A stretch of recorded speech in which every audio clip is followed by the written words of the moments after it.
नेवोद्विजे परदुरत्यय वैतरण्यास् नेवोद्विजे परदुरत्यय वैतरण्यास् त्वद्वीर्यगायन महामृतमग्नचित्तः त्वद्वीर्यगायन महामृतमग्नचित्तः शोचे ततो विमुखचेतस इन्द्रियार्थ शोचे ततो विमुखचेतस इन्द्रियार्थ माया सुखाय भरमुद्वहतो विमूढान् माया सुखाय भरमुद्वहतो विमूढान् नैवोद्विजे परदुरत्यय वैतरण्यास् नेवोद्विजे परदुरत्यय वैतरण्यास् त्वद्वीर्यगायन महामृतमग्नचित्तः त्वद्वीर्यगायन महामृतमग्नचित्तः शोचे ततो विमुखचेतस इन्द्रियार्थ शोचे ततो विमुखचेतस इन्द्रियार्थ माया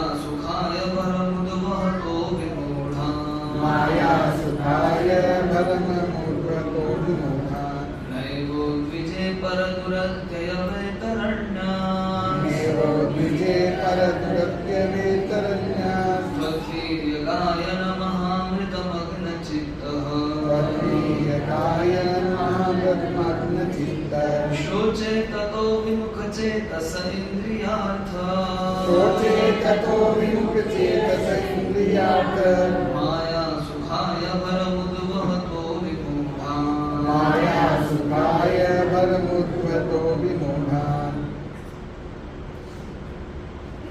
बोलेंगे नेवोद्विजे परदुरत्यय वैतरण्यास् नैवोद्विजे परदुरत्यय वैतरण्यास् स्ववीर्यगायन महामृतमग्नचित्तः त्वद्वीर्यगायन महामृतमग्नचित्तः शोचे ततो विमुखचेतस इन्द्रियार्थ शोचे ततो विमुखचेतस इन्द्रियार्थ माया सुखाय भरमुद्वहतो विमूढान् माया सुखाय भरमुद्वहतो विमूढान् नेवोद्विजे परदुरत्यय वैतरण्यास् नेवोद्विजे परदुरत्यय वैतरण्यास् त्वद्वीर्यगायन महामृतमग्नचित्तः त्वद्वीर्यगायन महामृतमग्नचित्तः शोचे ततो विमुखचेतस इन्द्रियार्थ शोचे ततो विमुखचेतस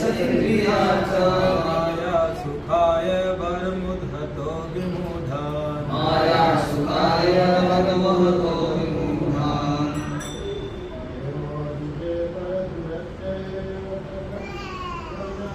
नैवोद्विजे परदुरत्यय वैतरण्यास् त्वद्वीर्यगायन महामृतमग्नचित्तः शोचे ततो विमुखचेतस इन्द्रियार्थ माया सुखाय भरमुद्वहतो विमूढान् माताजी बोलेंगे नैवोद्विजे परदुरत्यय वैतरण्यास् त्वद्वीर्यगायन महामृतमग्नचित्तः शोचे ततो विमुखचेतस इन्द्रियार्थ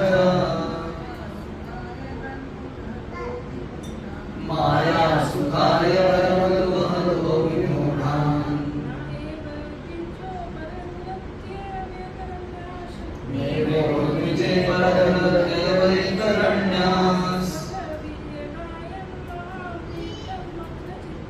त्वद्वीर्यगायन महामृतमग्नचित्तः शोचे ततो विमुखचेतस इन्द्रियार्थ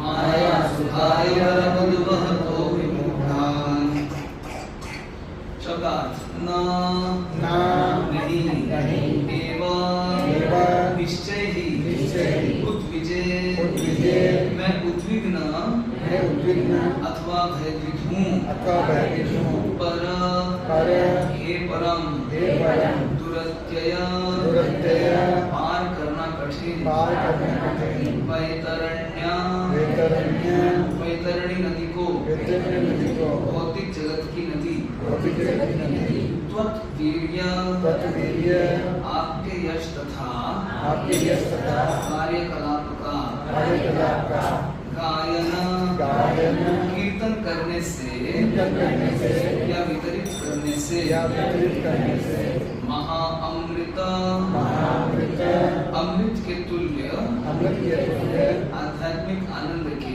आध्यात्मिक आनंद के महासागर में मग्न चित्त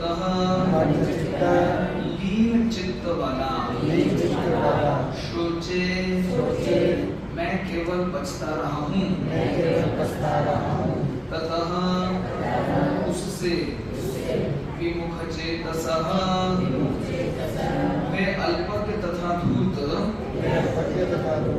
जो कृष्ण भावनामृत से विहीन हैं जो कृष्ण भावनामृत से विहीन हैं इंद्रिय अर्थ इंद्रिय तृप्ति में माया सुखाय क्षणिक मोहमय सुख हेतु भरम मिथ्या भार या उत्तरदायित्व अपने परिवार समाज तथा राष्ट्र के पालन हेतु तथा उस हेतु विषय प्रबंध उद्वहतः उठाए हुए इस प्रबंध हेतु महान योजनाएं बनाकर विमूढ़ान यद्यपि वे मूर्खों तथा धूर्तों के अतिरिक्त कुछ नहीं है मैं उनके विषय में भी सोच रहा हूँ ये श्रेष्ठ महापुरुष मैं भौतिक जगत से तरीके भयभीत नहीं हूँ क्योंकि मैं जहाँ कहीं भी रहता हूँ आपकी यश कार्यकलापों के विचारों में भली भांति लीन रहता हूँ मैं एकमात्र उन मूर्खों तथा धूर्तों के लिए चिंतित हूँ जो भौतिक सुख हेतु तथा अपने परिवार समाज तथा देश के पालन हेतु बड़ी बड़ी योजनाएं बनाते हैं मैं उनके प्रति सहज भाव से प्रेमवश चित्त हूँ। बोलिए हे श्रेष्ठ महापुरुष मैं भौतिक जगत से तनिक भी भयभीत नहीं हूँ क्योंकि मैं जहाँ कहीं भी रहता हूँ आपके यश तथा कार्यकलाप के विचारों में भली भांति लीन रहता हूँ। मैं एकमात्र उन मूर्खों तथा धूर्तों के लिए चिंतित हूँ जो भौतिक सुख हेतु तथा अपने परिवार समाज तथा देश के पालन हेतु बड़ी बड़ी योजनाएं बनाते हैं। मैं उनके प्रति सहज भाव से प्रेमवश चिंतित हूँ। तात्पर्य संसार भर में सभी व्यक्ति भौतिक जगत के दुखों से निपटने हेतु बड़ी बड़ी योजनाएं बनाते हैं। ये बात वर्तमान समय हेतु भूतकाल हेतु तथा भविष्य हेतु सत्य है। यद्यपि मनुष्य इतनी बड़ी बड़ी राजनीतिक सामाजिक तथा सांस्कृतिक योजनाएं बनाते हैं तो भी यहाँ पर उन्हें विमूढ़ अर्थात अल्पज्ञ कहा गया है। श्रीमद् भागवत गीता में इस भौतिक जगत को दुःखालयम अशाश्वतम अर्थात दुख से पूर्ण तथा क्षणिक कहा गया है, परंतु यह अल्पज्ञ भौतिक जगत को सुखालयम सुख का स्रोत बनाने पर तुले हैं। वे यह नहीं जानते कि प्रत्येक वस्तु भौतिक प्रकृति की व्यवस्था के अनुसार किस प्रकार कार्य करती है और प्रकृति अपने प्रकार से कार्य करती है। प्रकृते क्रियमाणानि गुणैः कर्माणि सर्वशः अहंकार मूढ़ात्मा कर्ता हमिति मन्यते। मोहग्रस्त जीवात्मा भौतिक प्रकृति के तीनों गुणों के प्रभाव में अपने आप को इन समस्त कार्यों का कर्ता मान लेता है जो वास्तव में प्रकृति द्वारा संपन्न होते हैं। श्रीमद् भगवद गीता 3:27। भौतिक प्रकृति जो मानव रूप में दुर्गा नाम से जानी जाती है असुरों को दंडित करने हेतु योजना बनाती है। यद्यपि सभी असुर जो ईश विहीन दैत्य हैं जीवन संघर्ष में रहते हैं, किंतु दुर्गा देवी जो अपने 10 हाथों में विभिन्न आयुधों से युक्त रहती हैं, उन पर सीधा प्रहार करती हैं। वे अपने सिंह वाहन या रजो तथा तमोगुणों पर सवारी करती हैं। प्रत्येक व्यक्ति रजो तथा तमोगुणों द्वारा युद्ध करने और भौतिक प्रकृति पर विजय प्राप्त करने का भीषण संघर्ष करता है, किंतु अंततोगत्वा प्रकृति के नियमों द्वारा सबका विनाश हो जाता है। भौतिक तथा आध्यात्मिक लोगों के बीच में वैतरणी नामक एक नदी पड़ती है। इसकी दूसरी ओर अर्थात आध्यात्मिक जगत में पहुंचने हेतु इस नदी को पार करना होता है। इसे पार करना अत्यंत दुष्कर है, जैसा कि श्रीमद् भगवद गीता 4:7-14 में श्री भगवान कहते हैं, दैवी ऐसा गुणमयी मम माया दुरत्यया, मेरी इस दैवी शक्ति को जो 3 गुणों वाली है पार कर पाना कठिन है। यहाँ पर यही दुरत्यय शब्द प्रयुक्त है, जिसका अर्थ है अत्यंत कठिन। अतएव कोई परमेश्वर की दया के बिना प्रकृति के कठोर नियमों से पार नहीं पा सकता। इतने पर भी सभी भौतिकतावादी अपनी अपनी योजनाओं में विफल होने पर भी इस भौतिक जगत में सुखी बनने हेतु बारंबार प्रयास करते हैं। इसलिए उन्हें विमूढ़ प्रथम कोटि का अल्पज्ञ कहा गया है। फर्स्ट क्लास फूल। प्रथम कोटि का अल्पज्ञ मतलब फर्स्ट क्लास फूल, महामूर्ख। जहाँ तक भक्त प्रहलाद महाराज की बात है, वे तनिक दुखी नहीं थे, क्योंकि इस भौतिक जगत में पहले रहते हुए भी वे कृष्ण भावनामृत से परिपूर्ण थे। जो मनुष्य कृष्ण भावना भावित हैं और श्री भगवान की सेवा करने का प्रयास कर रहे हैं, वे दुखी नहीं हैं। किंतु जिसके पास कृष्ण भावनामृत की कोई पूंजी नहीं है और जो जीवन संघर्ष में रत है, वह न केवल अल्पज्ञ है अपितु अत्यंत दुखी भी है। भक्त प्रहलाद महाराज एक ही साथ सुखी भी थे तथा दुखी भी। कृष्ण भावना भावित होने के कारण वे अत्यंत सुख तथा दिव्य आनंद का अनुभव कर रहे थे। फिर भी वे इन मूर्खों तथा धूर्तों के लिए अत्यधिक दुखी थे, जो इस भौतिक जगत में सुखी बनने की विशद योजनाएं बनाते हैं। नैवो विजय परदुरत्ते वैतरण्यास्तवीर्यगाय नमः मृतमग्न चित्तः शोचेत तुमिमुचेत सैन्द्रियार्थ माया सुखाय परमोदवतो। क्या बोल रहे हैं प्रहलाद महाराज? आए बचा, ये मुझे मिला स्पॉन्सर शाम की पार्टी का। आज शाम के फ्री स्पॉन्सर की तुम्हारे कोई जेबी नहीं बोल रहा, मेरा वाला साइलेंट है कि नहीं पहले देख रहे सब। फोन को साइलेंट कर लीजिए, एक बार माफ किया जाएगा, दूसरी बार नहीं किया जाएगा। आज शाम का खर्चा कितना होगा वैसे बोल जी? आज शाम के प्रसाद का खर्चा कितना होगा? शर्त पूरी कर रहे हैं, ऑलरेडी स्पॉन्सर है आपके पास, तो अगले सप्ताह के स्पॉन्सर आए जिंदगी के फोन बज रहे हैं। तो प्रहलाद महाराज किससे कहते हैं श्लोक? नरसिंहदेव से। नरसिंहदेव से क्या कहते हैं? हे श्रेष्ठ महापुरुष, मैं वो उद्विजय पर दुरत्य वैतरण्यास, मैं इससे उद्विग्न नहीं हूँ। किससे उद्विग्न नहीं हूँ? मैं भयभीत नहीं हूँ। पर दुरत्य वैतरण्यास, क्यों? क्योंकि वैतरणी नदी को पार करने में मुझे भय नहीं है, मुझे डर नहीं लगता। मुझे इस जड़ जगत से, ये जड़ जगत और आध्यात्मिक जगत के बीच में एक नदी है, उसको क्या कहते हैं? वैतरणी। वैतरणी को पार करना बड़ा कठिन है। प्रहलाद महाराज कहते हैं, मुझे वैतरणी से भय नहीं लगता। नहीं वो उद्विजय पर दुरत्य वैतरण्यास, मुझे जड़ जगत से डर नहीं लगता। क्यों नहीं डर लगता? मैं उद्विग्न क्यों नहीं होता इससे? त्वद्वीर्यगाय नमः अमृतमग्न चित्तः, मतलब आपके वीर्यवान कथा को कहने और सुनने में मैं व्यस्त रहता हूँ। इसलिए मुझे क्यों भय नहीं लगता, मुझे क्यों डर नहीं लगता? क्योंकि मैं क्या सुनने कहने में व्यस्त हूँ? भगवान की वीर्यवती कथा। वीर्यवान, वीर्यवान पुरुष मतलब अगर पुरुष वीर्यवान हो तो क्या होता है? संतान होती है। पुरुष अगर वीर्यवान नहीं है, संतान होगी? नहीं होगी। तो वीर्यवान पुरुष मतलब जिसके अंदर पोटेंसी है, जो इम्पोर्टेंट नहीं है, हाँ, जो शक्तिशाली है, शक्ति संपन्न है। भगवान की कथा को क्या बोला जा रहा है यहाँ पे?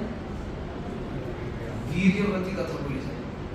मतलब भगवान की कथा को सुनेंगे और हमारा हृदय यदि तैयार होगा, हाँ, पुरुष यदि वीर्यवान हो और महिला यदि उर्वर हो, तो दोनों के संगम से क्या होता है? प्रजनन होता है। तो ऐसे ही भगवान की कथा जो कि वीर्यवती कथा है, और भक्त जो कि उर्वर हैं, जिनके हृदय की भूमि तैयार है, जब ये दोनों का कॉम्बिनेशन होता है, जब दोनों मिलते हैं तो क्या होता है? वहां से भक्ति का प्रजनन होता है। भक्तिविनोद ठाकुर क्या कहते हैं? माधव तिथि भक्ति जननी जतने पादन कोरी। माधव तिथि आज क्या है? एकादशी माधव तिथि है आज। फिर 2 दिन बाद क्या आएगी? फिर से और एक माधव तिथि आएगी, नरसिंह चतुर्दशी। तो ये एकादशी के दिन क्या होता है? यदि कोई एकादशी का पालन करे, नरसिंह चतुर्दशी का पालन करे, जन्माष्टमी का पालन करे, रामनवमी का पालन करे, नित्यानंद त्रयोदशी का पालन करे, गौर पूर्णिमा का पालन करे, पूरे 15 दिन गिन लो, सारे अवतार मिल जाते हैं। अगर कोई इन सब का पालन कर लेंगे तो क्या होता है? भक्ति जननी, इससे भक्ति का जन्म होता है। क्यों? क्योंकि इस दिन हम क्या करते हैं? हम भगवान के बारे में श्रवण करते हैं, भगवान की कथा का कीर्तन करते हैं। इसीलिए एकादशी का दिन कैसे व्यतीत करना चाहिए? अधिक से अधिक जप करना चाहिए। तो ये जो भगवान के नाम का यशोगान करना, कीर्तन करना, गायन करना, यदि कोई व्यक्ति ऐसा करेगा तो उसको क्या होगा? इस जड़ जगत का जो भय है वो दूर हो जाएगा। इस दुनिया में उसको भय नहीं लगेगा। बड़ा भय लगता है, टेंशन होता है, लेट तो नहीं हो जाएगी, बस तो नहीं छूट जाएगी, स्कूल जाने में ऐसा टेंशन होता है। फिर जूता पॉलिश है तो अरे कल गंदा हो गया, पॉलिश करना भूल गया, धोना भूल गया। पीटी शूज, पीटी के जूते होते हैं ना सफेद वाले कैनवास शूज, उसको फिर भी तुरंत कर सकते हैं, वो चौक वगैरह रगड़ दो उसके ऊपर तो भी थोड़ा सफेद हो जाता है। लेकिन काले वाले को पॉलिश ही करना पड़ता है, उसको घिसना ही पड़ता है। कई प्रकार का भय होता है। अरे परीक्षा आ रही है, फेल हो गया तो, अच्छे नंबर नहीं आए तो। कल रात को जहाँ हम लोग पता कर रहे थे वहाँ पे 97 आ रहे थे, 99 नहीं आने इसका उनको डर है। क्या पता भाई ये कैसे 97 आ रहे हैं, उनको 99 लाना है, डर है कि 2% कम नहीं आ जाएगा। वहाँ पे भी भय, कहीं ना कहीं हमको भय बना हुआ है जगत में। अगर गाड़ी से जाना, सीट बेल्ट लगा लेना, हेलमेट पहन लेना, तो है। पहले होता था भक्त बनने के पहले हम लोग, इतनी गर्मी, राजस्थान की गर्मी, जैसे बगल में प्याज दबा के निकलते थे लोग। देखा है, सुना नहीं है इस तरह से प्याज रख के निकलते थे क्योंकि उससे बीमार नहीं होते थे। भक्त बनने के प्याज तो लेंगे रख नहीं सकते, तो चलो भैया थोड़ा सा आम की शिकंजी पी के जाए, आम का पना पी के जाए, केरी का पना पी के जाए तो गर्मी नहीं लगे, थोड़ी छाछ पी के जाए गर्मी नहीं लगे। व्यक्ति को भय है कितनी चीजों का। बूढ़े व्यक्ति को मर जाने का भय है, जो स्वस्थ है उसको बीमार होने का भय है, जिसका विवाह नहीं हुआ है उसको विवाह का भय है, जिसका विवाह हो गया उसको फिर से भय है क्यों हो गया। जिसको बच्चे नहीं है उसको भय है, बच्चे कब होंगे, बच्चे हो जाने के बाद फिर उनको पालने का भय है, वो बड़े हो जाए तो उनको विवाह देने का। व्यक्ति को नाना प्रकार की भय अवसाद, मतलब वो व्यक्ति फंसा हुआ है हर तरफ से। इस जड़ जगत में क्या है, सबको किसी न किसी प्रकार का भय है। लेकिन प्रहलाद महाराज कह रहे हैं मुझे कोई भय नहीं है। क्यों? नए बुद्ध मुझे मुझे इस जड़ जगत को पार करके जाने में कोई भय नहीं है, डर नहीं लगता मुझे, मैं भयभीत नहीं होता। क्यों भयभीत नहीं होते? भगवान की जो अमृत समान कथा है, महाअमृत, भगवान की कथा को क्या बोला जा रहा है? महाअमृत। मतलब छोटा मोटा अमृत नहीं है, कैसा अमृत है? महाअमृत है। वीर्य गायन, मैं आपकी वीर्यवती कथा का गायन करता हूँ, इसलिए मेरे मन में किसी प्रकार का भय नहीं है। तो भय दूर करने के लिए क्या करना चाहिए? भगवान की कथा का गायन करना चाहिए, भगवान का कीर्तन करना चाहिए। इससे भय क्या होगा? दूर चला जाएगा। ऐसा करना क्या है? वांछनीय है। हम सबसे आशा करते हैं, अगर हम भय से दूर होना चाहते हैं, मुक्त होना चाहते हैं, तो हमें क्या करना चाहिए? भगवान की कथा का गायन करना चाहिए, भगवान के गुणों का कीर्तन करना चाहिए। इसमें क्या हो जाना चाहिए? निमज्जित होना जाना चाहिए। इसको अंग्रेजी में बोलते हैं एब्सॉर्प्शन। जैसे कि स्पंज को क्या करते हैं? स्पंज को अगर पानी में डुबोते हैं, बाहर निकालते हैं, तो उसमें से पानी चूने लगता है, पानी गिरने लगता है ना? लेकिन स्पंज को अगर समुचित मात्रा में, समुचित समय तक पानी में न डुबाएं, तुरंत निकालने में तो क्या होता है? ज्यादा पानी नहीं सोखता है, फिर थोड़ा सा दबाना पड़ता है, उसको निचोड़ना पड़ता है, तब पानी बाहर आता है। किंतु यदि हम समुचित मात्रा में उस स्पंज को पानी में डुबो कर रखें तो क्या होता है? तो पूरा पानी सोख लेता है। जैसे ही बाहर निकालते हैं पानी निकलने लगता है उसमें से, फिर दबाना नहीं पड़ता उसको, फिर निचोड़ना नहीं पड़ता, अपने आप पानी बाहर आने लगता। तो हमें क्या करना है, हमें भगवान की कथा का इतना श्रवण करना है, इतना श्रवण करना है, इतना श्रवण करना है, कितना श्रवण करना है, इतना श्रवण करना है कि जब मुंह खुले तो अपने आप भगवान का नाम बाहर। ये दोनों कानों के छिद्रों से क्या करना चाहिए, भगवान की कथा को इतना सुनना चाहिए, इतना सुनना चाहिए, इतना सुनना चाहिए, इतना अधिक सुनना चाहिए कि जब मुंह खोले तो क्या बाहर है, कथा ही बाहर है। जैसे एक गिलास में अगर हम जल भरते रहें, भरते रहें, भरते रहें, भरते भरते भरते एक पॉइंट पे आके क्या होगा, बाहर गिरना शुरू हो जाएगा। तो ऐसे हमें दोनों कानों से भगवान की कथा कितनी सुननी चाहिए, इतनी सुननी चाहिए, इतनी सुननी चाहिए, सुनते सुनते सुनते सुनते मुंह खोलेगा तो एकदम कृष्ण हरि बोल। ऐसे भगवान का जो महिमा मंडन है, भगवान का कीर्तन है, गायन है, ये बाहर निकलेगा अपने आप। मतलब तो प्रयत्न नहीं करना पड़ेगा। जैसे होता है ना, इस तरह से कई लोग होते हैं सुबह उठते साथ गाली गलौज देना शुरू, सुबह उठे पहली चीज जो निकली मुझे गाली। ऐसा होता है ना, अमूमन देखते हैं हम लोग रास्ते में जो लोग रहते हैं, सड़क छाप टाइप के लोग हैं, या फिर थोड़ा हाँ हमारे विश्वविद्यालय के छात्र वगैरह ज्यादा रहते हैं क्योंकि उसी माहौल में पनपते हैं। दिन भर गाली गलौज सुन सुन के इतनी सुनते, इतनी सुनते, इतनी सुनते, जब मुंह होता है तो गाली निकलती है। होता है ना सर, देखा है ना सर, देखा है सीकर में, नहीं देखा, नहीं देखा, एकदम स्वर्ग में रह रहे हैं आप लोग, सब चालू मतलब ये सब देखा ही नहीं, पता नहीं कौन सी दुनिया से है। लोग इस तरह व्यस्त रहते हैं दिन भर। हमें किस चीज में व्यस्त रहना चाहिए, भगवान की कथा का गायन कीर्तन करते हैं हमको व्यस्त रहना चाहिए। अरे आज तो इतवार का दिन है, संडे का दिन है, आराम से सुबह उठेंगे 9, 10, 11, 12, 1, 2 बजे उठते हैं, रात को सिनेमा देखते, बैक टू बैक 3, 4, 5 मूवी देख लेते हैं, फिर उसको देख के तो उनको पूरा जोक हो जाता है, मतलब पूरा का पूरा सिर भारी हो जाता है 4-5 सिनेमा देखने के बाद। फिर सवेरे मंगल आरती करके सो जाते हैं, फिर दोपहर में 2, 3, 4 बजे उठते हैं।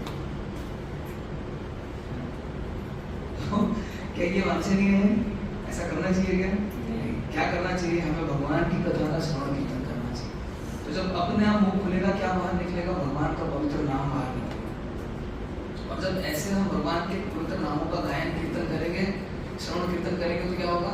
तो हमें इस जड़ जगत का भय नहीं समझाएगा, हमें तब और डर नहीं लगेगा। भयम द्वितीय अभिनिवेशतस्य विपर्ययो स्मृति।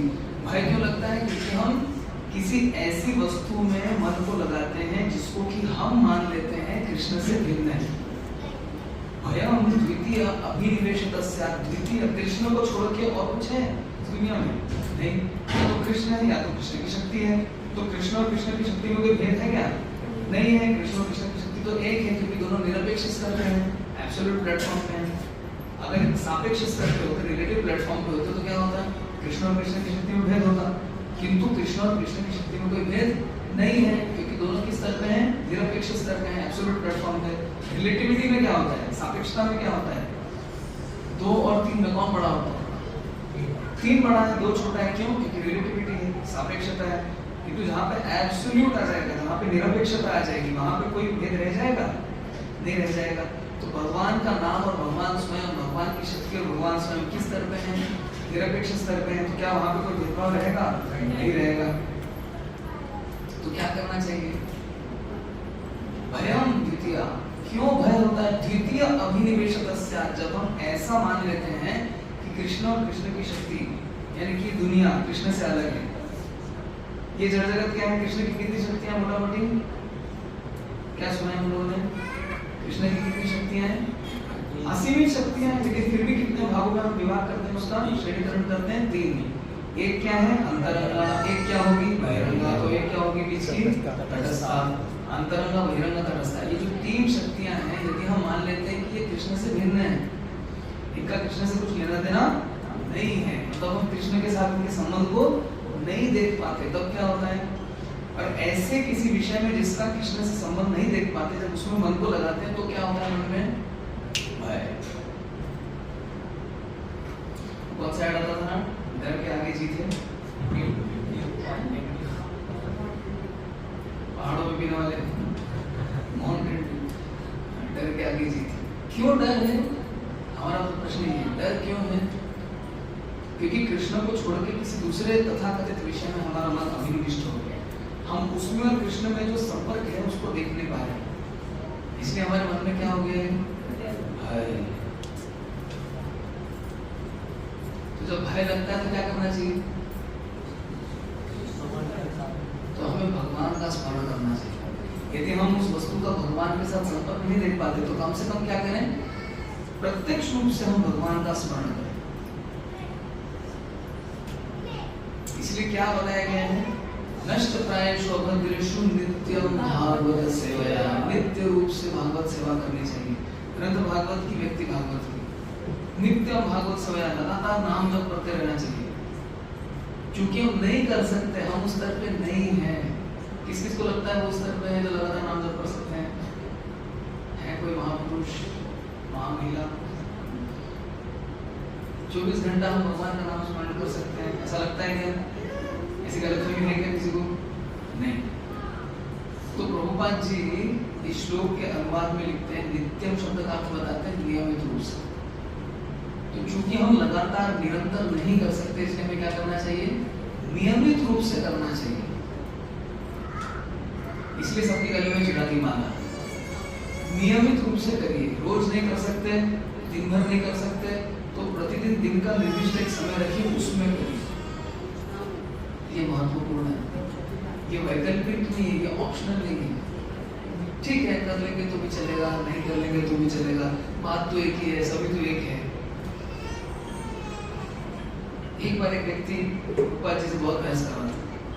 सब तो एक है, ये तो एक है, देवी देवता भी तो एक है, भगवान भी तो एक है, पेड़ पौधे, देवी देवता, जानवर, पशु सभी तो एक है, सब एक है। तो प्रभुपाद सब एक है, वो खाओ सब एक है।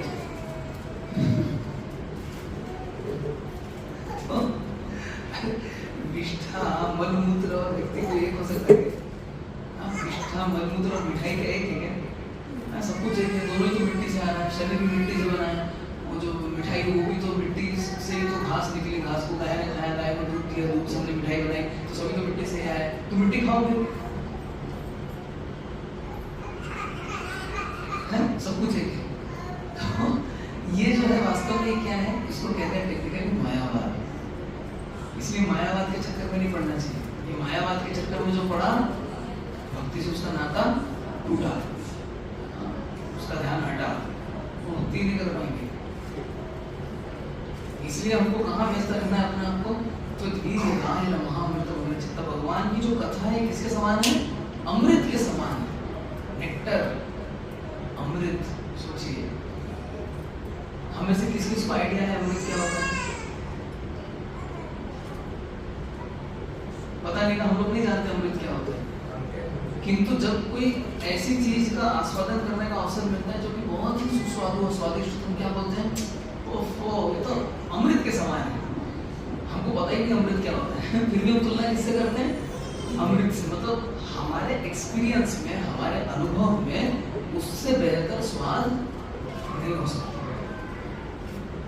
तो हम क्या कह देते हैं? ये तो अमृत के समान। तो क्या हमें अमृत का कोई विचार नहीं है? हमें अमृत के बारे में कोई आइडिया नहीं है कि नहीं है? नहीं है ना? नहीं है? नहीं, आइडिया तो है। जब भगवान के नाम का जप करते हैं, कीर्तन करते हैं, तो कैसा लगता है? कीर्तन करते तो अच्छा लगता है। अच्छा, फिर ऐसा लगता है उस दिन जो कीर्तन किया और ऐसा कीर्तन जीवन में नहीं होगा। किंतु फिर जब नेक्स्ट टाइम करते तो क्या लगता है? आज जो कीर्तन हुआ ना, मतलब ऐसा कीर्तन कभी किया ही नहीं, कभी हुआ ही नहीं। फिर जब अगली बार करते तो कैसा लगता है? अरे वो छोड़ो, लेकिन आज वाला जो हुआ ना, सुनना आज क्या गजब कीर्तन हुआ आज। किंतु फिर जब अगली बार कीर्तन में मांग लेते तो कैसा लगता है? नहीं, आज बहुत स्पेशल था। किस किस का अनुभव है ऐसा? कीर्तन करने में इस तरह का अनुभव है? नहीं, आज वाला थोड़ा स्पेशल था, नहीं उस दिन वाला ना कुछ अलग था, कुछ अलग, कुछ खास था उसमें। तो क्या हमको अमृत के आस्वादन का अनुभव नहीं है? है, थोड़ा बहुत चखा है हम लोगों ने भी, भगवान के नाम का अमृत हमने चखा है, थोड़ा बहुत नाम अमृत चखा है। यदि अमृत नहीं चखा होता तो रोज सोनामाला कैसे कर पाते? कौन कौन करते हैं सोनामाला यहाँ पे? रोज करते हैं? अच्छा, ललित गोविंद प्रभु कितना आपके अकाउंट में प्रत्येक महीना क्रेडिट करते हैं सोनामाला करने के लिए? प्रभु जी के अकाउंट से आपका अकाउंट में प्रत्येक महीना कितना कितना अमाउंट ट्रांसफर होता है? क्या बात है, कोई हाथ नहीं उठा रहा? कुछ नहीं मिलता? सोनामाला करने के लिए कुछ नहीं मिलता आपको? बताइए। अच्छा, आप लोग कुछ देते हैं क्या? कितने लोग मिलकर सोनामाला करते हैं? आप लोग कुछ देते हैं क्या उनको? आप भी नहीं देते। तो यहाँ तो कोई आदान प्रदान हो नहीं रहा पैसे का, फिर क्यों सोनामाला कर रहे हैं आप? कुछ तो रस मिल रहा है ना, कुछ तो टेस्ट मिल रहा है ना। अगर किसी दिन नहीं हुई तो कैसा लगता है? अच्छा नहीं लग रहा है, अच्छा नहीं लग रहा है। जिस व्यक्ति को रोज मंगल आरती करने का अभ्यास हो, एक दिन अगर मंगल आरती ना हो तो कैसा लगता है? सुना सुना लगता है, पूरा दिन सुना सुना। क्यों सुना सुना लगता है? तो सवेरे सवेरे मंगल आरती नहीं करे, भगवान के नाम का जप नहीं किया तो दिन कैसा लगता है? अधूरा लगता है। मतलब क्या है? मतलब आपको टेस्ट मिल रहा है, मतलब रस मिल रहा है, लेकिन अभी कैसा रस है वो? हाँ, मतलब अच्छा है, करते हैं हम सब करते हैं, feels good, nice, yeah, right. अभी भी वो आसक्ति नहीं आई, क्योंकि जैसे वो जो शराब पीने वाले को लग जाती ना आसक्ति, नशा करने वाले को आसक्ति बगैर इंजेक्शन लगाए रहते नहीं। उज्जैन में एक मेंटल रिहेबिलिटेशन सेंटर है, तो वहाँ पे ऐसे ही जो घोर नशा करते हैं उनको रखते हैं। तो एक व्यक्ति, एक पेशेंट वहाँ पे ऐसा था कि उसको नशा करने को नहीं मिला, तो उसने अपने पैर की ठोकर से जो खिड़की थी जिसमें जाली लगी हुई थी, लोहे की सलाखें लगी थी, उसने पैर मार मार के दे दनादन पैर छोड़ दिया अपना, हड्डी के चूरा हो गया, टुकड़े हो गए, टूटी हुई हड्डी से उसने तोड़ डाला उसको सलाख, जो लोहे का सलाखें लगी हुई थी, और वहां से उसने दूसरे माले से छलांग लगाई और टूटा पैर लेके गया और नशा करने के लिए मुझे नशा करना है। ऐसा इसको बोलते हैं एक्सेसिव, क्या बोलते हैं, कौन सा पता नहीं, एक्सेसिव कंपल्सिव डिसऑर्डर बोलते हैं, क्या बोलते हैं इसको? मतलब ऐसी परिस्थिति हो जाती कि उसके बगैर वो रह नहीं सकता। इस स्थिति को क्या बोलते हैं? आसक्ति। जो आ सकती लेकिन जा नहीं सकती। किस किस को ऐसी आसक्ति हो गई है? सोनामाला करके मगर रह नहीं सकते, ऐसा किस किस को हुआ है? तो कोई हाथ नहीं उठा रहा। आप सबको बड़े विनम्र होते हैं, मेरे उठाते नहीं यहाँ बताओ। ऐसी आसक्ति हुई? सोनामाला करे मगर रह नहीं पा रहे, एक दिन अगर भागवत नहीं पढ़ा तो रह नहीं पा रहे, अगर प्रसाद नहीं मिला तो रह नहीं पा रहे, प्रसाद छोड़ के खाएंगे नहीं, नाम छोड़ के जपेंगे नहीं, कथा छोड़ के सुनेंगे नहीं। ऐसी आसक्ति हुई किसी को? नाम के बारे में नाम नहीं ले पाते हैं तो ऐसी आसक्ति होनी चाहिए, ये जीवन का उद्देश्य है। जब ये आसक्ति हो जाएगी तो क्या होगा? मन में किसी प्रकार का भय नहीं रहेगा। प्रहलाद महाराज कह रहे हैं मुझे डर नहीं लगता, मुझे भय नहीं है, क्योंकि मेरे मन में जो आसक्ति आ गई, मेरा चित्त, मेरा मन, मेरा मानस कहाँ व्यस्त रहता है? स्वद्वीर्यकाय महामृत मग्न, मेरा मन उसमें मग्न रहता है, जिसको कभी कभी हम लोग बोलते मगन हो गए। मगन हो गए मतलब डूब गए उसमें, एकदम भूल गए दुनिया में क्या चल रहा है, भगवान की कथा कहने सुनने में मग्न हो गए। तो प्रहलाद महाराज कहते हैं मेरा मन भगवान की अमृतमयी वीर्यवती कथा को सुनने कहने में मग्न है, मेरा चित्त। मतलब आप वीर्यकाय महामृत मग्न चित्त। तो बड़े सुखी प्रहलाद महाराज, उनको कोई भय नहीं। लेकिन प्रभुपाद जी कहते हैं कि वो दुखी भी है। क्यों दुखी है? शोचे ततो विमुख चेतस इंद्रियार्थ उनके मन में अभी भी अनुशोचना है, शोक है, दुख है। किस बात का दुख है? शोचे तो विमुख चेतस इंद्रियार्थ, जिनकी चेतना इंद्रिय तृप्ति में ऐसी व्यस्त है कि भगवान से क्या हो गए? विमुख हो गए। एक होता है उन्मुख होना और एक होता है विमुख होना। उन्मुख मतलब उस वस्तु या व्यक्ति की ओर अग्रसर होना, उसको कहते हैं उन्मुख होना। और एक है विमुख होना। विमुख मतलब विपरीत मुख, उल्टी तरफ मुख वाली। यदि हम सूर्य की ओर देखेंगे तो क्या दिखाई देगा?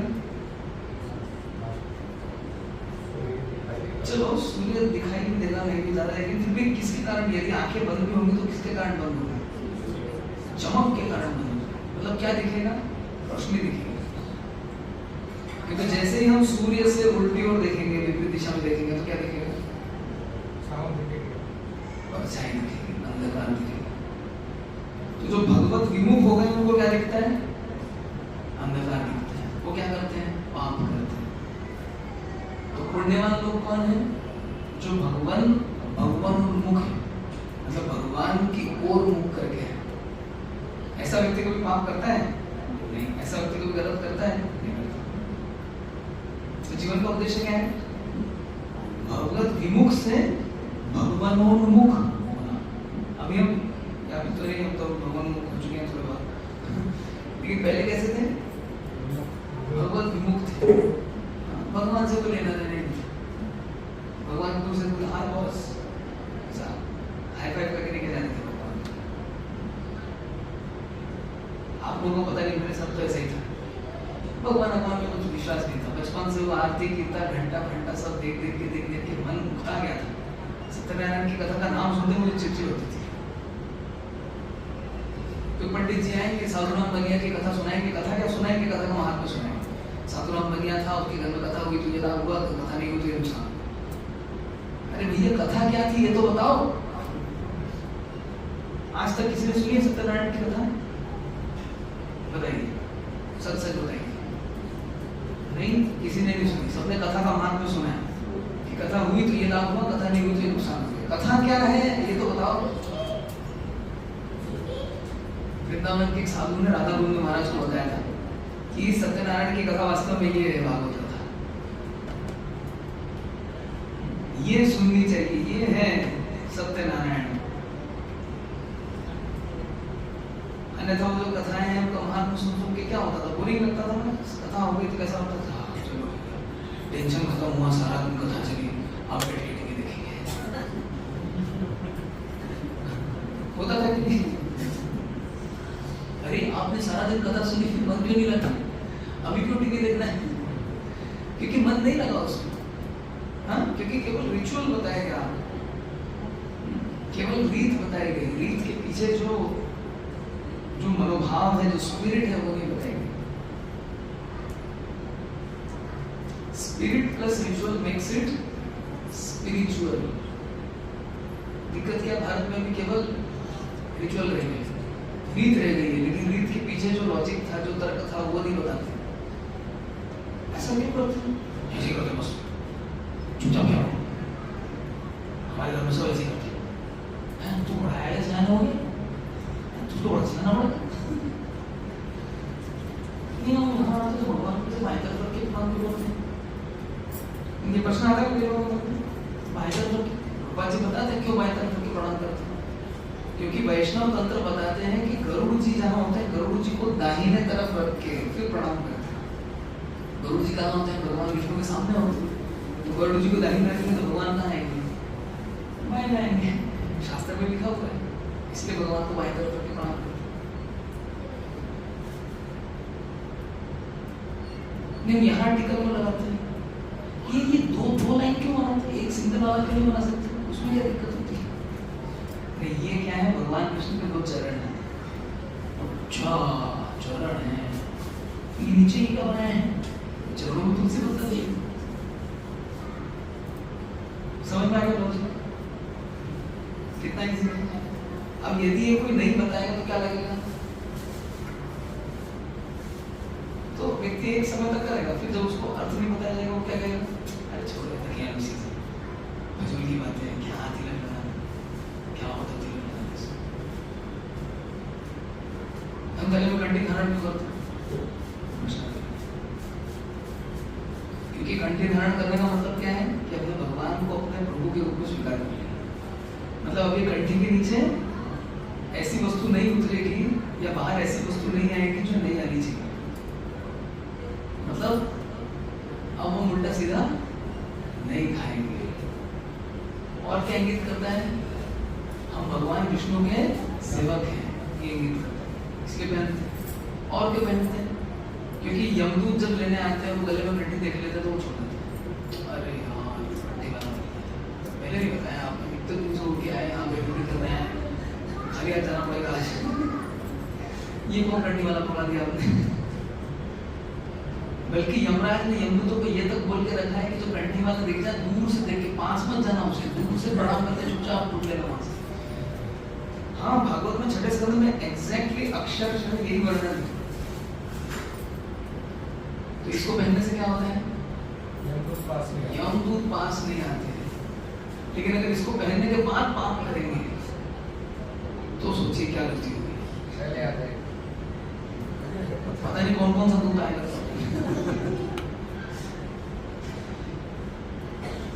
तो ये लॉजिक है, कहाँ दिए हुए हैं? शास्त्रों में दिए। इसलिए क्या करना चाहिए? इसलिए भगवान की वीर्यवती कथा को, अमृतमय कथा को पढ़ना चाहिए। इसमें चित्त एकदम मग्न हो जाना चाहिए। ये छोड़ करके दुनिया में चर्चा करने के लिए अनेक विषय हैं। श्रुतव्यादिनी राजेंद्र नृणाम संति सहस्रशः अपश्यका मातृत्वम गृहेषु गृहमेधिनाम। जो गृहमेधी हैं इनके लिए चर्चा करने के हजारों विषय हैं। दिन भर में हजारों विषयों पर चर्चा करते हैं जिनका कोई जीवन के उद्देश्य से कोई लेना देना नहीं, जिसको बोलते हैं फिजूल की बातें करते ना। फिजूल की बातें दिन भर फिजूल की बातें करते रहते हैं। क्या मिलता है उससे? कुछ नहीं मिलता, फिर भी करते रहते हैं। क्यों?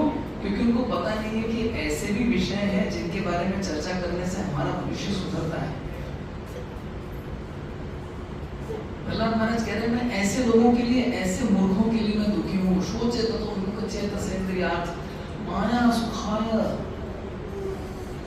ये इस माया को क्या मान के बैठे हैं? सुख मान के बैठे हैं।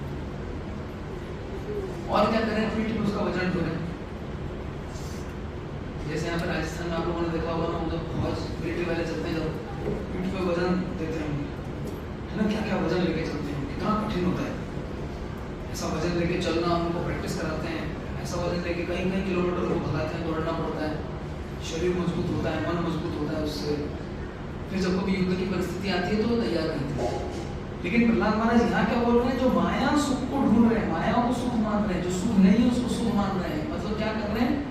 पीठ पे वजन ढोए हैं, भरम भार उठाए हैं। कौन भार उठाता है? गधा। अभी तो वॉशिंग मशीन का जमाना आ गया, तब से धोबी के गधे तो मुड़ने से लोग खींचेंगे, और गधे वधे तो कोई कपड़े लाटता नहीं है। सारे गधे जो हैं दिवालिया हो गए, जॉबलेस हो गए।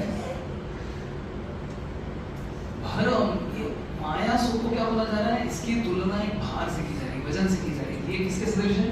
भार सदृश है, वजन के समान।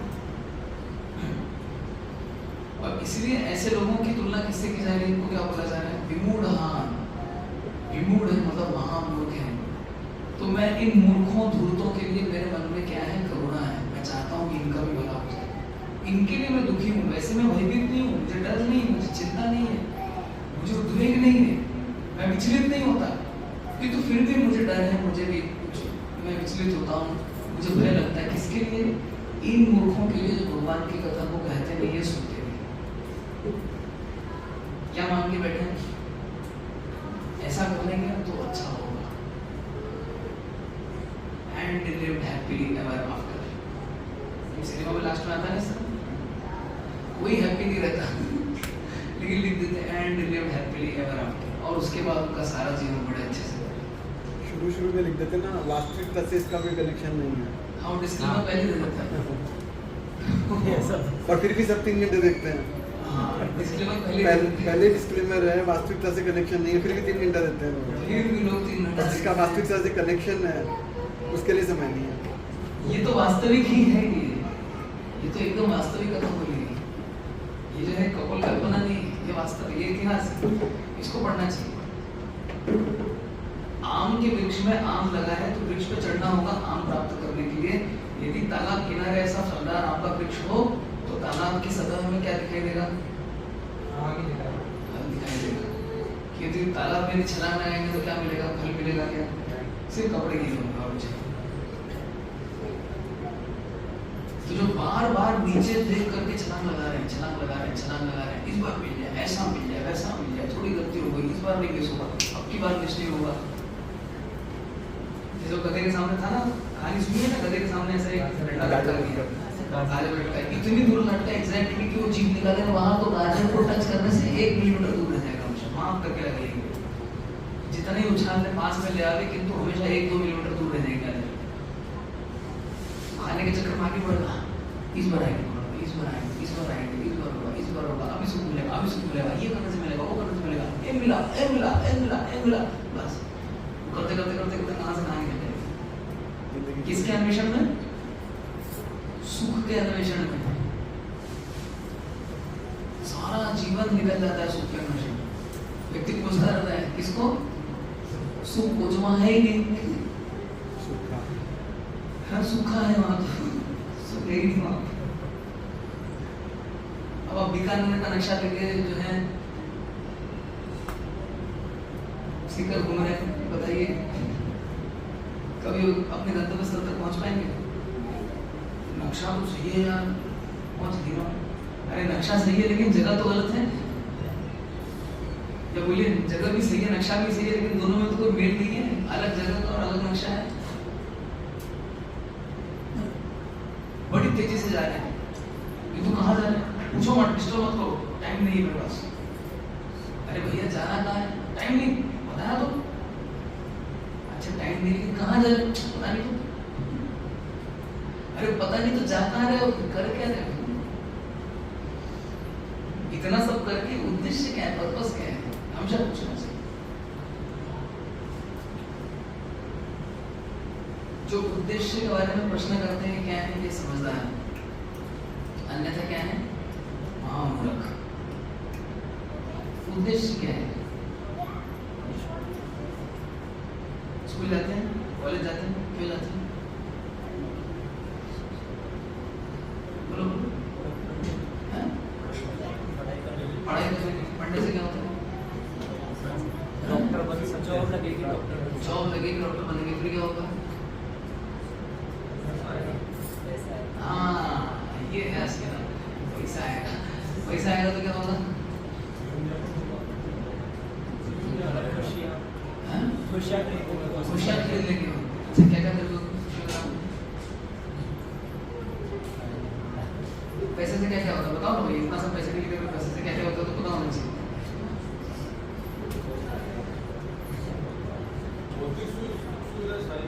जैसे कि मकान, पत्नी, बच्चों की एजुकेशन,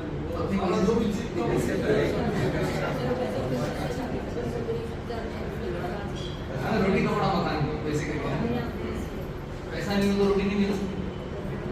अच्छा रोटी क्यों खाते हैं?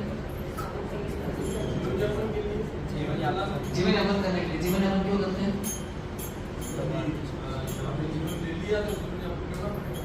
जीवन यापन करना पड़ेगा, लेकिन क्यों करना पड़ेगा वो नहीं पता। क्योंकि आत्मा का स्वभाव है शाश्वत रहना, तो शाश्वत रहने की कोशिश करना। तो आत्मा शाश्वत है तो शरीर के लिए जीवन यापन कर रहे हैं। उद्देश्य क्या है, पर्पस क्या है? इतना सारा मेहनत कर रहे हो पैसा कमाने के लिए, पैसा कमाओगे, नौकर बनोगे, ज्यादा बड़े नौकर, बड़ा पैसा, ज्यादा रोटी, ज्यादा पेट भरेगा। क्यों पेट भरेगा? जिंदा रहना है, मर जाएगा। क्यों जिंदा रहना? पता नहीं। अरे ये कोई प्रश्न होगा, क्यों जिंदा है तो मर जाएंगे? क्या उल्टा सीधा बात करते हो? तो क्या मर जाए? क्यों खाते हो? जीने के लिए। क्यों जीते? खाने के लिए। खाने के लिए कौन जीता है बताइए? पशु। एक वो देश के लिए जीना या फिर समाज सेवा करना। हाँ, समाज सेवा। पैसे नहीं मिलेंगे तो करेंगे। इतना आसान नहीं हो सकता। जहाँ इनकम बंद हुई वो सब सेवा बंद हो जाएगी। देश की सेवा करने वाले भी तो हर महीने सैलरी ले रहे हाँ, हैं। सैलरी मिलती है, नहीं मिलेगी तो करेगा कैसे? राइट? तो आपकी बंदूक अपनी कर दो। नहीं, एक्चुअल बात है, एकदम फैक्ट, जितना ही प्रेम करता हो, अगर उसको देखभाल नहीं की जाए उसके रहन सहन की उसको सुविधाएं नहीं दी जाए, नहीं करेगा, साफ बात है। ये प्रश्न करना चाहिए। जो ये प्रश्न करते हैं ना वो बुद्धिमान पुरुष, जो प्रश्न नहीं करते हैं वो क्या है? मूर्ख। तो ऐसे मूर्खों धूर्तों के लिए कौन चिंतित है? प्रहलाद महाराज कहते हैं मुझे मेरे लिए डर नहीं, मेरा क्या होगा नहीं, उसकी बात की चिंता ही नहीं, क्योंकि मेरा मन तो मेरा चित्त तो आपकी वीरवती कथा में मग्न है। लेकिन ये मूर्ख धूर्त जो क्या मान बैठे हैं? माया के सुख का भार उठा रहे हैं, वजन उठा रहे हैं, लेकिन सोच रहे हैं बड़ा आनंद है। मैं इनके लिए चिंतित हूँ। तो क्या करना चाहिए इसमें? हम भगत बन गए तो हमको बड़ा अच्छा लग रहा है, हाँ जी भगत बन गए, अच्छा लग रहा है, बहुत अच्छा। हमको अपने लिए सुखी नहीं होना, सुखी होके मतलब संतुष्ट नहीं रहना चाहिए कि नहीं मैं तो बहुत बड़ा सुखी, बल्कि हमको क्या करनी चाहिए? दूसरों के लिए चिंता करनी चाहिए, परोपकार के लिए चिंता करना चाहिए। जय श्री कृष्ण दामोदर की जय। क्या चिंतित होना चाहिए हम कि इनका भला कैसे हो? ठीक है, ये है प्रचार का मुद्दा। हरे कृष्ण। ग्रंथराज श्रीमद् भागवतम की जय, श्री भगवान की जय, सभी गौर भक्त की जय।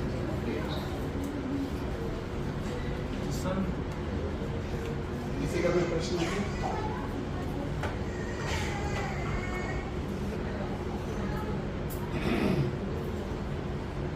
किसी का कोई प्रश्न जिज्ञासा है?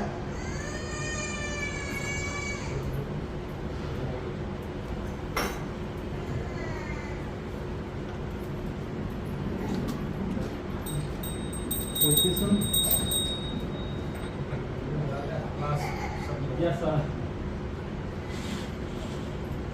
सबको क्लासरूम में लगता बड़ा गहरा सम्मान पहुंचा ऐसे डर से अरे भगवान की कथा को सुनने में तो डर दूर होता है।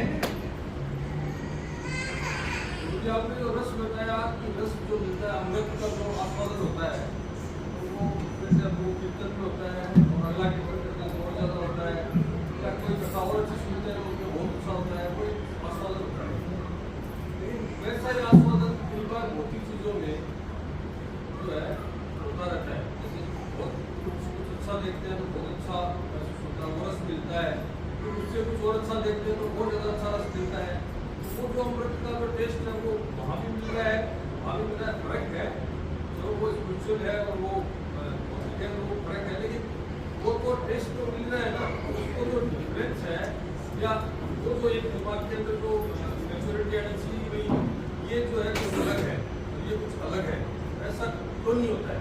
उसमें तो रस है ही नहीं, ऐसा प्रतीत होता है कि उसमें रस है। उसमें प्रतीत हो रहा है ना, प्रतीत दोनों में प्रतीत हो रहा है, नहीं बेटर वाकई ऐसा अच्छा लग रहा है। मैं बहुत प्रैक्टिकल एग्जाम्पल देता हूँ। आप दुनिया की जड़ जगत की कोई किताब ले आइए और उसको पढ़िए, एक बार दो बार पढ़ने के बाद बंद करके रख देंगे। ये वही भागवत है, वही श्लोक है, एग्जैक्टली प्रिंटेड, कुछ बदल नहीं सकते इसमें, लेकिन कितनी बार पढ़ते हैं इसको, जब पढ़ते हैं तब एक नई नई अनुभूति। एक ही मंत्र सुबह दोपहर शाम बोल रहे हैं हम, लेकिन अगर कोई जड़ जागृति ध्वनि होती जैसे कि Coca Cola Coca Cola Coca Coca Cola Cola Pepsi Cola Pepsi Cola Pepsi Pepsi Coca Cola, चलो मंत्र बोलो, कोका कोका, हाँ Coca Cola Coca Cola Coca Coca Cola Cola Pepsi Cola Pepsi Cola Pepsi Pepsi Cola Coca Cola Coca Cola Coca Coca Cola Cola Pepsi Cola Pepsi Cola Pepsi Pepsi Cola करो तो 108 की मानो देते नहीं कर पाएंगे ना, क्योंकि उसमें रस है नहीं। किंतु हरे कृष्णा कृष्ण कृष्ण हरे हरे, हरे राम राम राम हरे हरे, कृष्ण कृष्ण कृष्ण हरे हरे, हरे राम राम राम हरे। दिन रात एक ही मंत्र गाते रहते हैं, दोनों में तो अंतर है।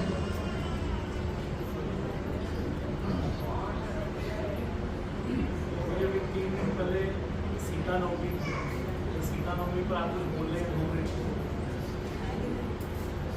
3 दिन पहले सीता नवमी थी, तो सीता नवमी बोलूं, सीता नवमी मतलब क्या है? सीता माता उस दिन प्रकट हुई, तो माता सीता कहाँ प्रकट हुई है? नेपाल बिहार के बॉर्डर पे एक गांव है, उसका नाम है सीतामढ़ी। सीतामढ़ी में एक कुंड है जहाँ पे सीता माता प्रकट हुई, वहाँ पे कुंड का निर्माण हुआ, तो वहाँ से सीता माता प्रकट हुई। तो वो अपने आप में एक क्लास है। तभी मैं क्या कहने करूँगा, सीता माता प्रकट हुई बेसिकली भगवान की शक्ति है, जगत जननी है, तो सीता माता से हमको आशीर्वाद देना चाहिए, उनसे प्रार्थना करनी चाहिए। रामचंद्र की सहधर्मिणी, जैसे कि अयोध्या में बड़ा मंदिर बना है, वैसे वहाँ पे भी बड़ा मंदिर बनना चाहिए।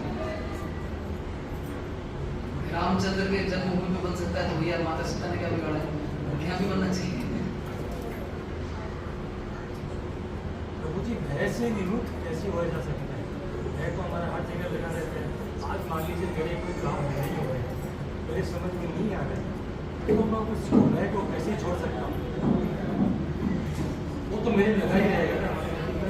मेरा काम नहीं हो रहा है, मेरे को सुना नहीं आता, उसको भगवान को छोड़ना पड़ेगा।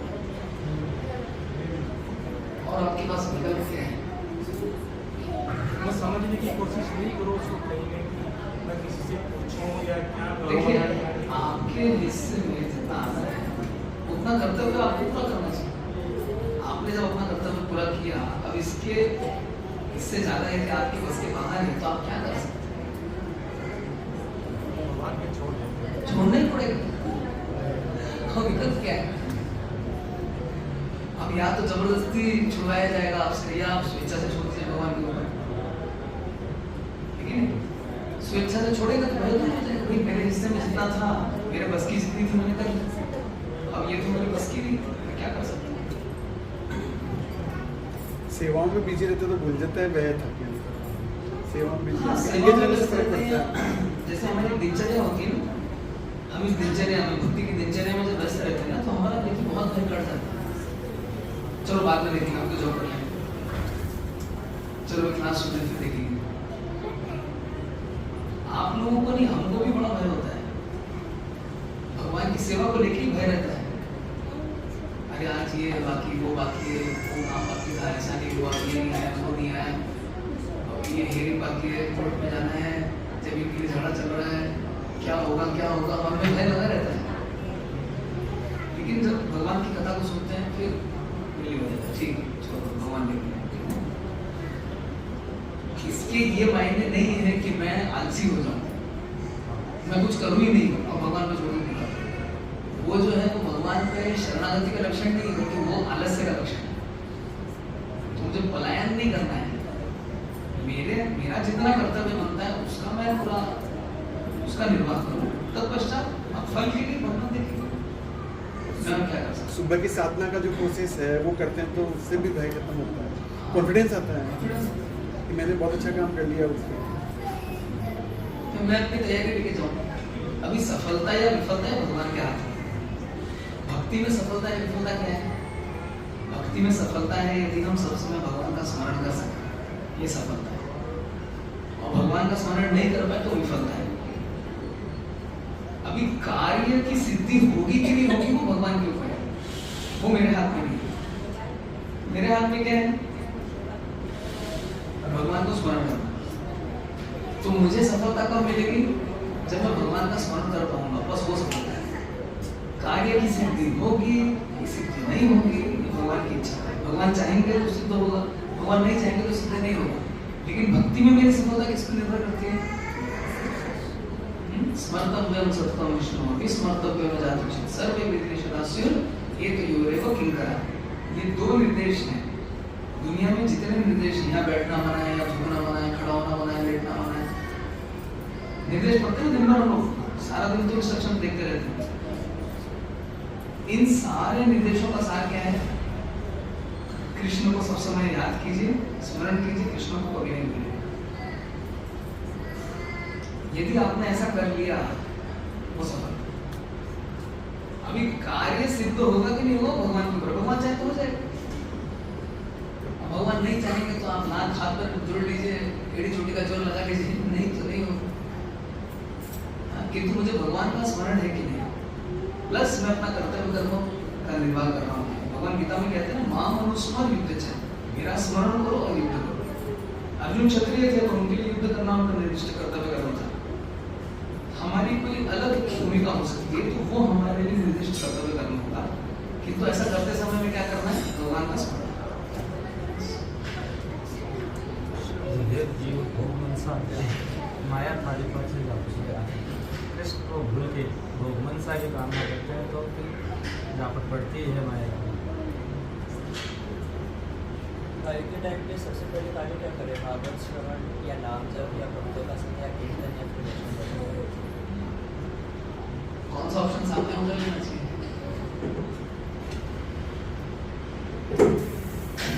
साधारणतया भगवान का नाम स्मरण करना सबसे सहज सरल। उस टाइम कहाँ भागवत को जोड़े, मोबाइल में अगर नहीं मिला तो इंटरनेट काम नहीं किया तो डाउन हो गया, तो फोन हैंग कर गया, तो डिलीट हो गया, तो टूट गया, तो खराब हो गया, तो चार्ज नहीं रहा, तो एक काम तो कर सकते हैं ना, भगवान के नाम का स्मरण बस।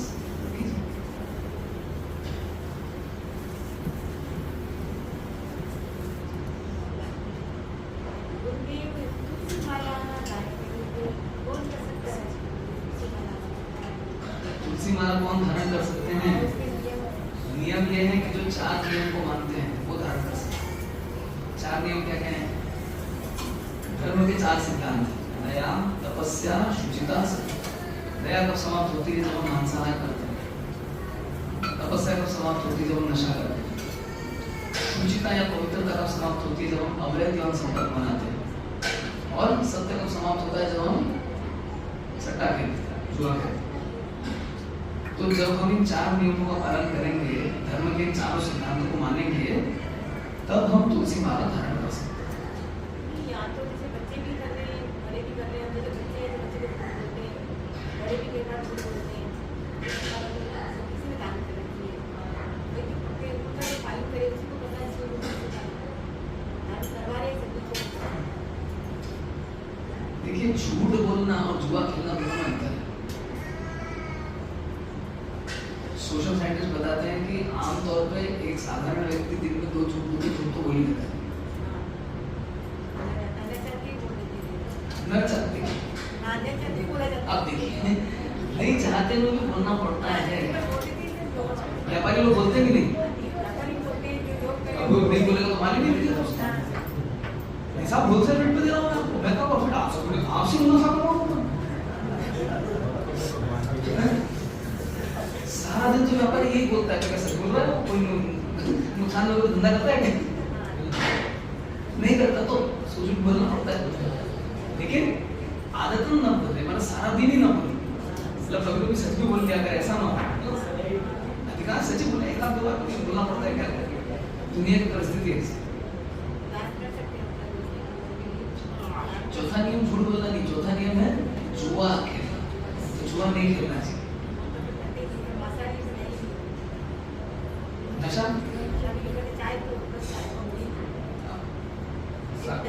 नहीं बोला, मैं बोला मैं थोड़ी बोला चाय एक बात तो आपसे देखो अभी कौन बोल रहा?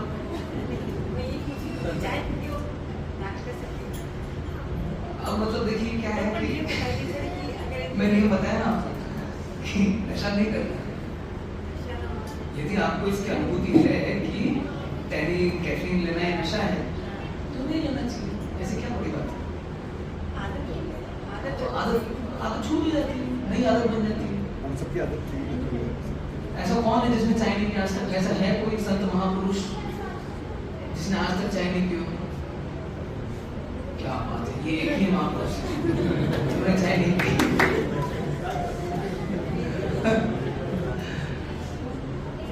चाय पीते थे, आदत थी, अब आदत नहीं है। ऐसा कोई आपने एग्जाम्पल सुना है आज तक कि चाय नहीं पी के उसकी मौत हो गई? चाय न पीने से सीकर में 5 लोगों की मौत, ऐसा कोई सुना है आपने? Breaking news. और लोगों ने टाटा टी की दुकान में तोड़ फोड़ कर दी, मतलब चाय नहीं दी तुमने, चाय नहीं पी मर गए। मृत्यु थोड़ी ना होती चाय नहीं पीने से।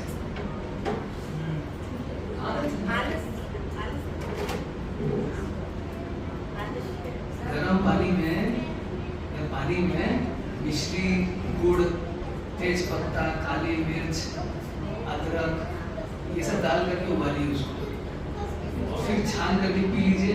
चाय वाली किक मिलेगी आपको। चाय पीने से जो किक मिलती है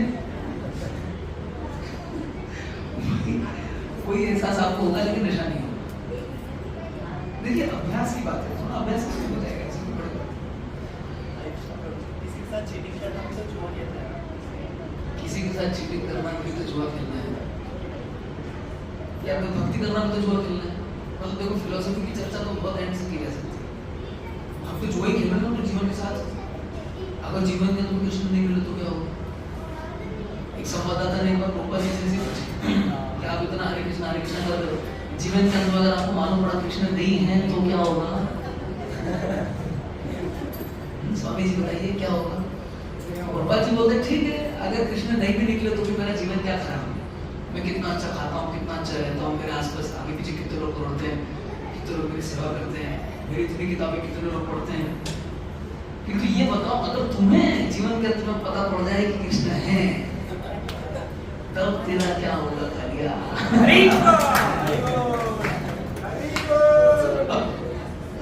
वो संवाददाता की बोलती बंद हो गई।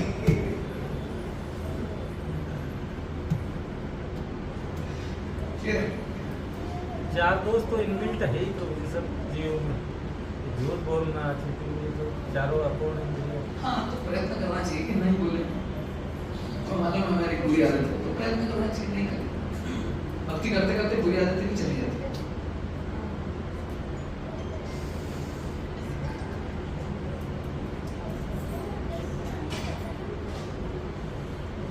ठीक है तो ये समाप्त करें।